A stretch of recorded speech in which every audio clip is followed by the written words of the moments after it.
Hello and welcome to the Celtic Way morning briefing for Tuesday, July 19th. It's one more day until Celtic play again, and with me today to discuss the latest is Alison McConnell. How are we, Alison? All good? Very well, thank you, Sean. Just slowly melting away here, but other than that, I'm fine. The temperature here on the Clyde Riviera is a mere 23 degrees or so, so naturally I've got the hoodie back on, but before we get into why I'm a weirdo in that regard, I suppose, a word for our sponsors, as always. The One Football app, you can download it via all the usual app stores or the link in the description of this video. And it's essentially a one-stop shop for scores, fixtures, some news, etc., etc. And we thank them for their sponsorship, of course. We're also still running our latest subscription offer for the website, which is £3 for 3 months. So you can take advantage of that by going to www.celticway.co.uk/subscribe. And as always, I'll put that link in the comments for you as well. Okay, Alison, despite the title of the video, we're not going to start with transfers. We're going to start with your latest article on the website. Now, you spoke exclusively to the one and only Lubo and Moravcik, didn't you? Without divulging everything that's in the article, because I'm going to want you all to click on the link that I'm going to put in the comments. Give us a brief overview. What was you up to?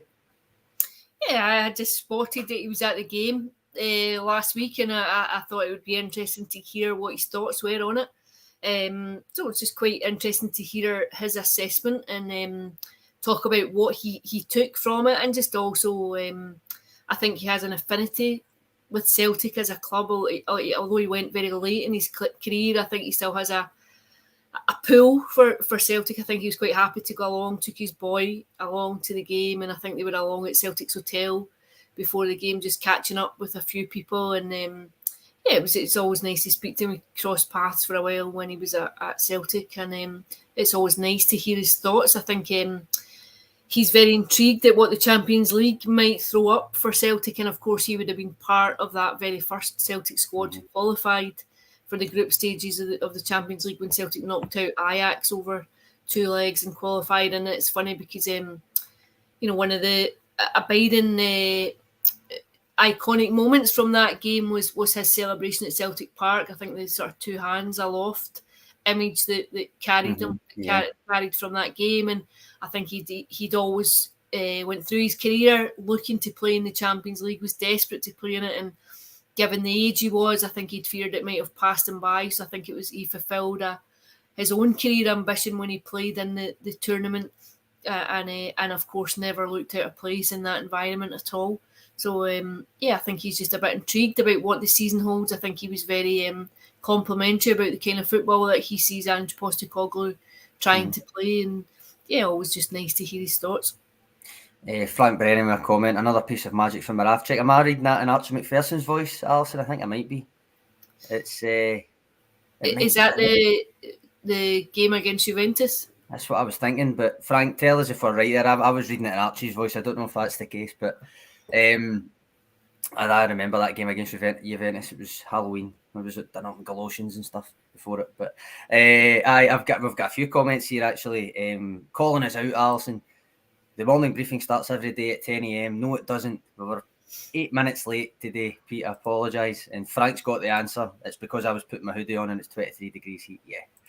And that also answers Robert's question. We were slightly late, Robert. You were not early. But I mean, you mentioned there, you crossed paths. You worked with Lubo at Celtic, didn't you? What do you kind of remember of him from back then? Is it what kind of guy? Obviously, I was going to say what kind of player. We all know what kind of player he was, but you crossed paths with him.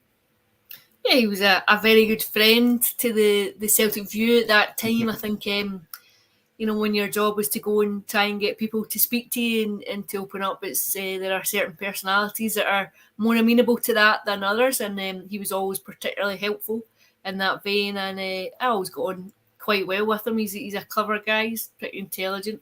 I liked his chat about football. I liked his chat about other things, and I don't think we have to speak about what kind of player he was. I think he's probably one of the most naturally 2-footed players that I've ever seen. I think, in fact, I remember there's a quote I think that does around from Henrik Larsson saying he still didn't know whether his strongest foot was his left or his right. But just I think it's a funny story, isn't it? He comes, no one expects anything, nobody knows anything from it, arrives to some contempt, I think, and then within 5 minutes, people are kind of sitting up and taking notice of what he had. He was an extraordinarily gifted footballer and fairly humble with it, I would have to say. Do you think that came because a lot of his I'm not going to say fame, but a lot of his club achievements came so late in his career, like playing in the Champions League that he mentioned to you in that article?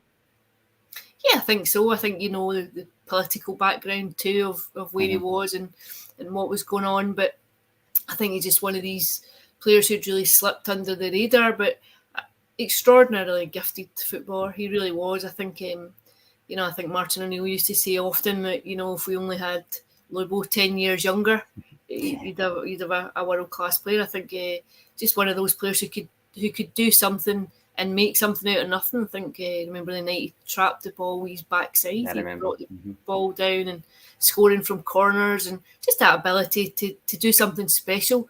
I think it's a really creative playmaker, and I think if you to put him into the modern game just now, what would he be worth? I think this is a sentiment for a comment from back. I still can't work out why Lubo never played in Italy or for a big French team. It's to Celtic's benefit, Alison, wasn't it? Because he probably wouldn't have ended up at Celtic at the age that he did if he had been poached by a really big Italian team or one of the bigger French sides. Yeah, I think he ended up at Celtic because of the relationship he had with Dr. Joe, with Dr. Joe Venglos, and that's what brought him to Glasgow and brought him to Celtic at that point. But I think it's just one of those stories. It's just like sometimes you unearth hidden gems that are within the game, and Celtic got him. The only disappointment to it would have been that it came in the twilight of his career and not a bit earlier. We're still getting jip here for being 8 minutes late, Alison. Charlie McGarvey, those 8 minutes cause separation anxiety. Rob McCoon, to me, do you often have Archie McPherson's voice in your head, Sean, and does your wife know? I appreciate your comments as always, even if they are giving me a wee bit of jip. But on that Lubo article, Alison, the sentence that stuck out to me that he says to you was talking about the Champions League, and he says you need to respect your opponent, but you cannot fear them. And that stood out for me, especially in terms of European football. And I think that will be a similar sentiment, or it is a similar sentiment to what Ange Postecoglou kind of espouses regularly, isn't it? Yeah, I think so. I think you can't allow yourself to be overawed by the competition and the tournament and the calibre of opponent and the prestige that some of the teams carry. However, I think realistically, you do know that the chasm between domestic football and competing at that level is very different. It's wide. I think there have been some sobering nights in the Champions League for Celtic of late, and in recent exposures to the tournament has highlighted that. I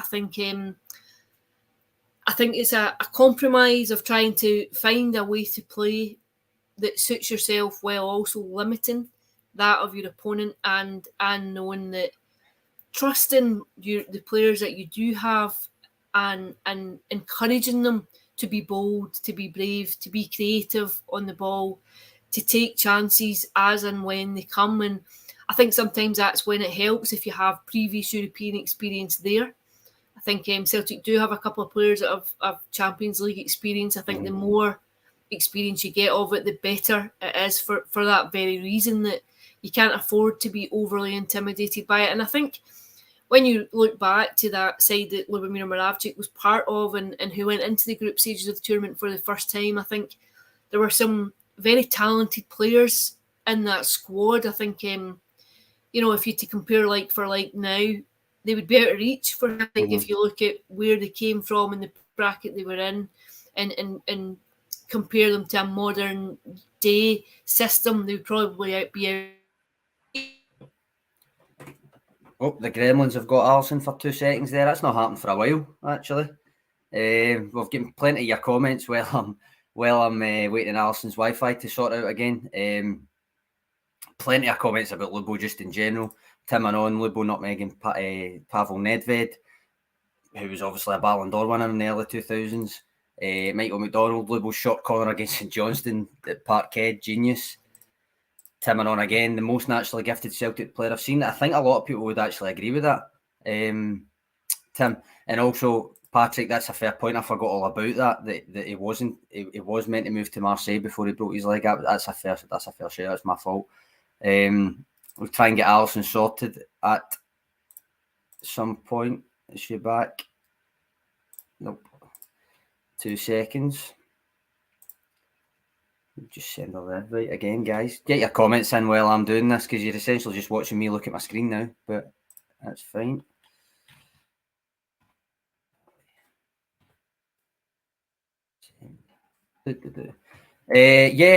Stephen McDonald, Sean, take a tea break. I'm essentially taking a tea break now while I'm waiting on Alison to come back.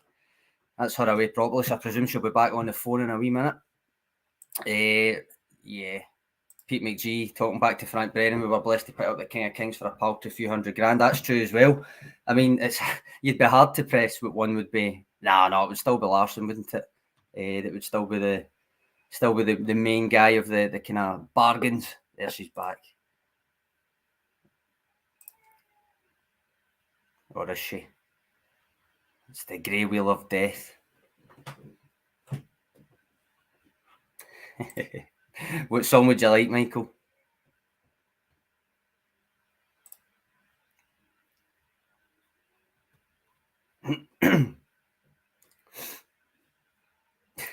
Robert, we are all voyeurs.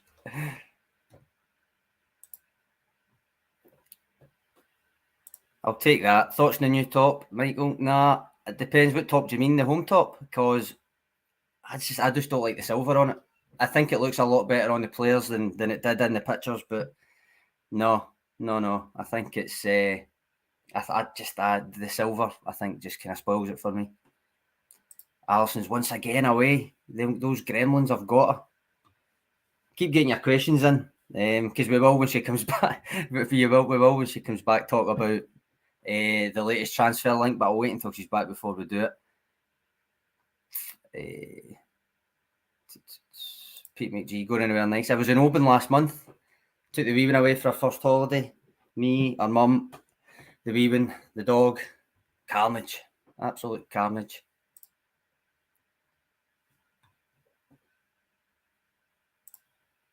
Jerry. Yes, I do need a wingman. She's ditched me. She's left me.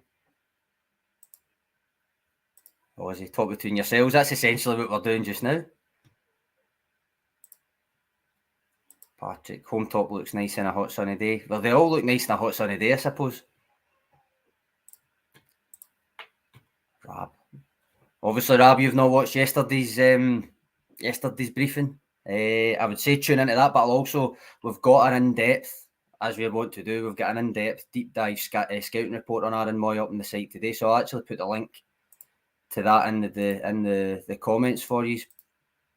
Stuart Ross, who was a scout for Falkirk, has joined our columnist team. So he's been getting his teeth stuck into Aaron Moy, and it's quite interesting actually. I mean, I obviously sat on here the other day or last week with Tony and said it was a signing that I thought probably wasn't needed at this time, and at this stage in his career or this stage of the Celtic squad's development. And I still think that's probably the case, but the more that I looked into it, the more I kind of talked myself around it. It's actually probably a useful signing for a rotation piece, because he can cover deep lying, he can cover one of the eights, and basically Stuart, what the scout I was talking about, he's basically written really in depth about what exactly he'll bring in terms of passing, shooting, defending, where he can slot in, the kind of passes he'll try and play, that kind of thing. And the more I read about it, the more I think it does make sense, and it is actually going to be a good option. Now, it's not the marquee signing that I think we all expected to be, maybe a defensive or at least a combative midfielder. But I do think it'll be a useful signing now. I would still argue that it's probably not the ideal stage of his career or the stage of the way that the team's developing. But nonetheless, I've talked myself around to it. Hello, Alison. The Gremlins haven't got you after all. Sorry, I apologise. I don't know what's going on today. We were just talking amongst ourselves for a wee bit there. Yeah, so well, what were you saying about Lubo first and foremost? There, you were kind of midstream. Yeah, I was just saying he was part of a team that had some very big characters in it, as well as being very talented players. They were also very big personalities too, which I think can be important when you're going into games of that magnitude in a competition like that. That you're not overawed, that you're not intimidated, that you're not cowed by the opposition, that you're able to cope with everything that comes with it. Yeah, I think that's Michael McDonald giving me a bit of praise because I was just waffling nonsense while you were away, Alison. No, I think that's a fair point. And it just, I mean, I suppose again it comes back to that quote that I kind of mentioned from your piece with him, where it's all one respecting your opponents, but you absolutely cannot fear them, or you will get found out. They will know that kind of thing. I suppose moving on to transfers again, and L'Equipe reported last night that Celtic are close to signing Moritz Jenz. Now, Celtic were linked with him last year before he moved to FC Lorient. Now, it's reported to be a loan, if I'm right in saying, with the potential for that to include an option to buy, but that part is unknown as yet. He's got 4 years left on his deal in France, though, is what I would point out. And basically, Alison, he's a 23-year-old German centre-back, 6'3". In a general sense, is that the kind of signing that you would expect to be the next one that Celtic made logically?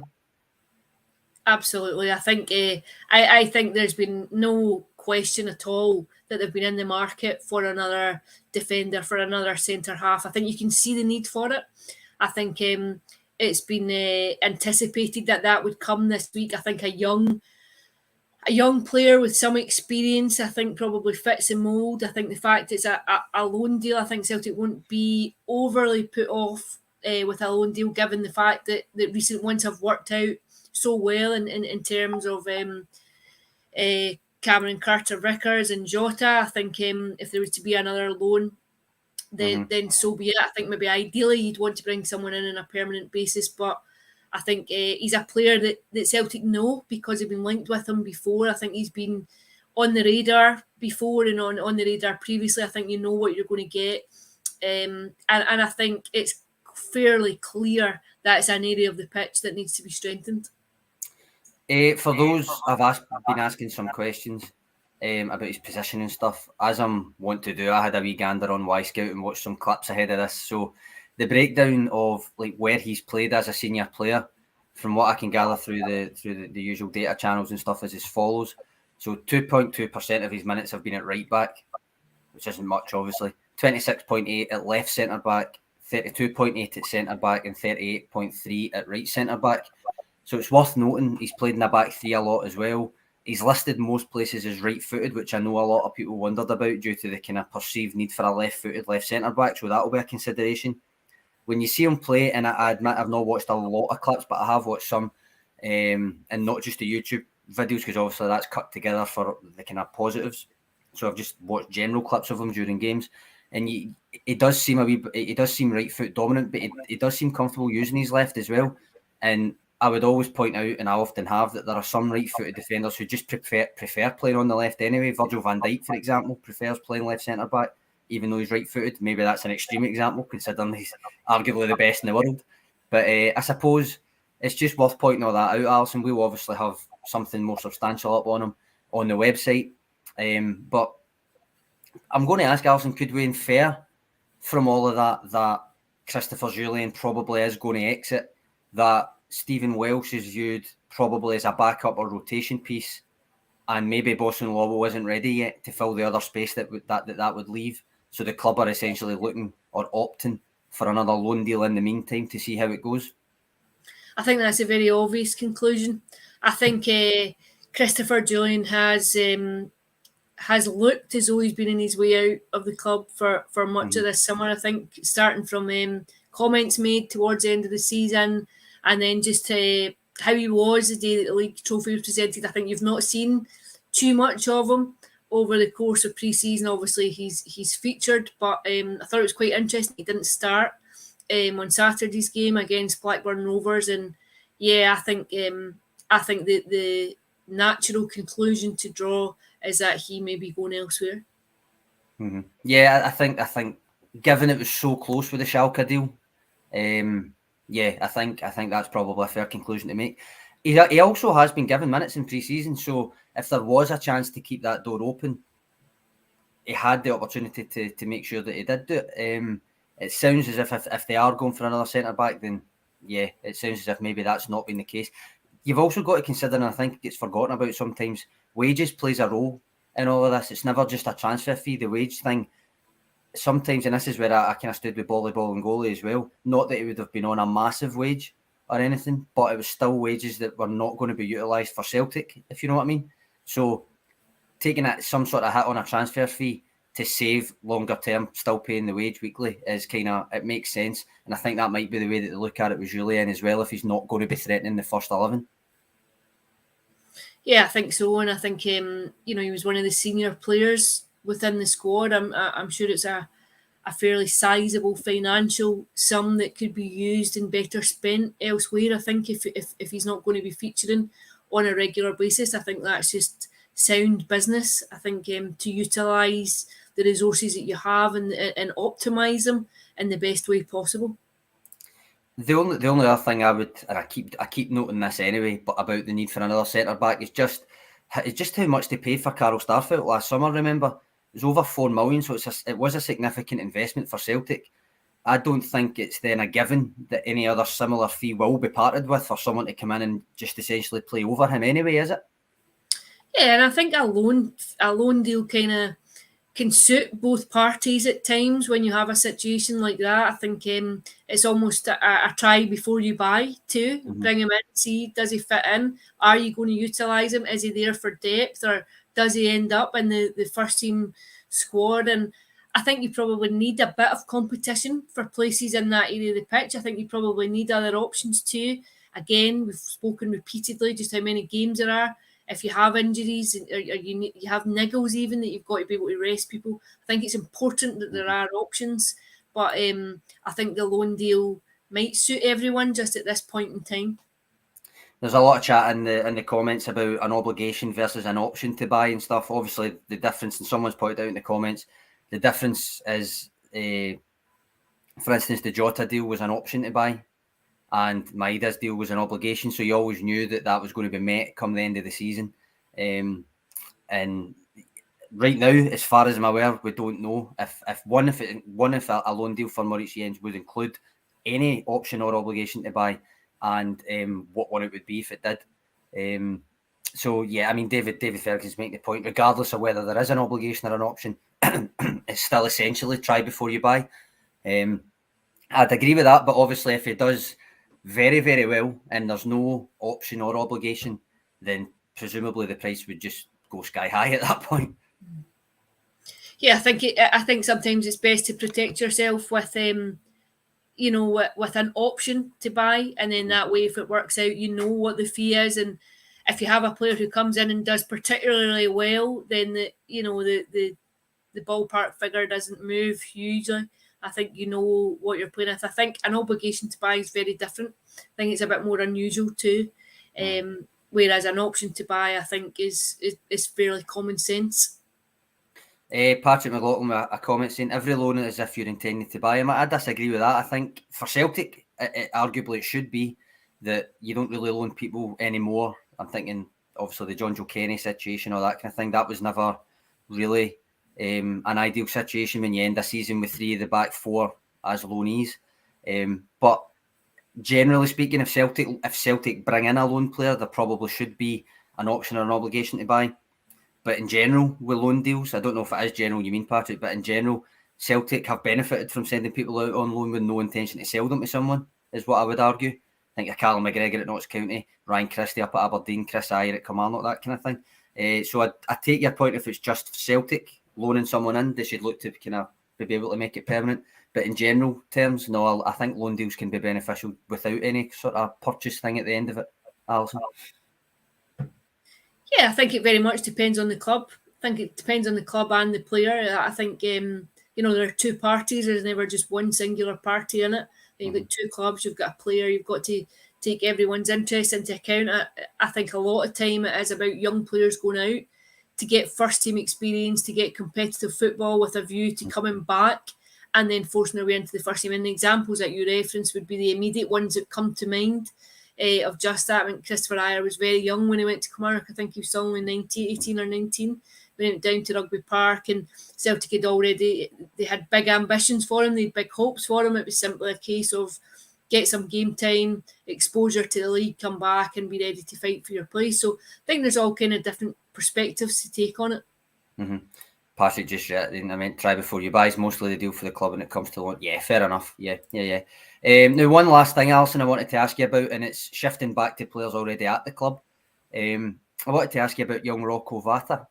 Now, James Forrest, during his press duties yesterday, specifically mentioned Vata and that he has impressed him in pre-season, and that physically he thinks he looks ready even though he's still 17, and that he feels he's adapted well to first-team training and the game situations that he's been placed in. Now, that's lofty praise from a guy who knows all about making that breakthrough, eh? Yeah, I think there can be a very significant step. That last step, I think, it is arguably the hardest step that young players make when you go from just being at youth level going into senior first team football level. I think he's a player who's been spoken about quite in fairly glowing terms over the last year or 18 months because of what he's done. I think both at international level and with Celtic, he's come to the fore. I think obviously he'd be pleased with his goal that he scored in pre-season too. He took it pretty well. Obviously, you know, his background, you know, his dad and whatnot, but I think he does look like a very exciting talent for 17. I think people love to see homegrown players come through and emerge into the senior side, but it can be fairly challenging. I think if he's earning the respect of his first team colleagues, then he must be doing something right, and it's about trying just to continue in the same vein. On young players and trying to break through into the first team, Michael Ross has put in a comment here, and it's a fair question, I think.